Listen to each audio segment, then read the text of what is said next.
写真を撮る時にどのような気持ちで撮ればいいのかっていうのがやっぱり疑問で、被写体に対してきちんと向かい合って撮影していきたいと思いました。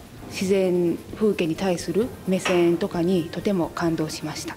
自分探しの旅に出ていい写真を撮っていきたいと思います。プロの先生のピンの合わせ方っていうのはすごいなというふうに感じましたね。被写体のなんていうんですか、声を聞くような感じで構図を決めるというのも一つの考え方かなというふうに思いました。で、特に旅の写真っていうのは基本的に楽しくなきゃいけないと僕は思ってます。とりあえず旅に行ったら綺麗な写真を撮ってみたい。じゃあ綺麗な写真って何かって、自分が美しいと思ったものをそうでない人に伝える時、その人にも美しいと思わせる時に技術が必要になってくるんです。写真の技術が。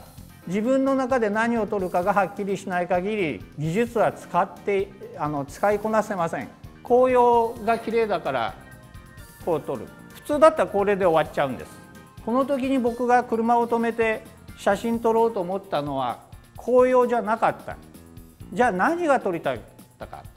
それは光をどう見るかということが写真の緊張感、質を決めることでもあるんです。僕の場合は狙いを定めた後バシャバシャ撮ります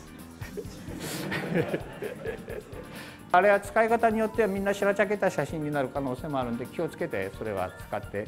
皆さんカメラで撮った時に見えるデータっていうのは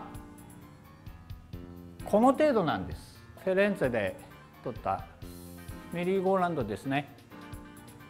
普通撮ればこんな風になっちゃう。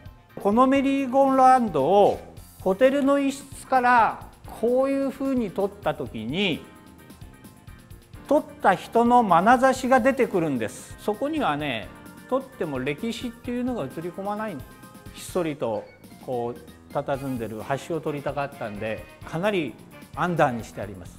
旅の写真というのを撮る時にテーマを決めて撮るという方法があります。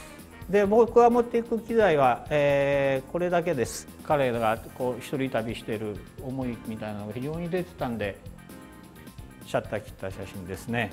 こういうところ、写真撮る目的で行った時っていうのは、僕は必ずまず行って僕はすることは水、それとこの人間入れてこういう風景撮った時、僕は割と少しアンダー目が好きなんです。アンダー目にした方が割と画面の緊張感が出るんでね。それを画像ソフトで少し赤くして、あんまり明るくしちゃうと非常に不自然になっちゃうから、ギリギリのところ、海のもう若干出る程度に明るくして出してます。こういうシーン撮影する時、フォーカスはオートでは無理です。合いません。むやみやたらと暗い部分、黒く潰れてる部分を出せばいいってことじゃないんです。こっちの方が僕はなぜか気になった。皆さんこれ見て何がいいかさっぱり分かんないでしょ。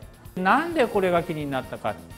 意識的にその料理を主体じゃなくて、全体のね、店の雰囲気を出すことも含めてこういう撮り方をしてます。デジタルカメラで撮った色、フィルムでもそうなんです。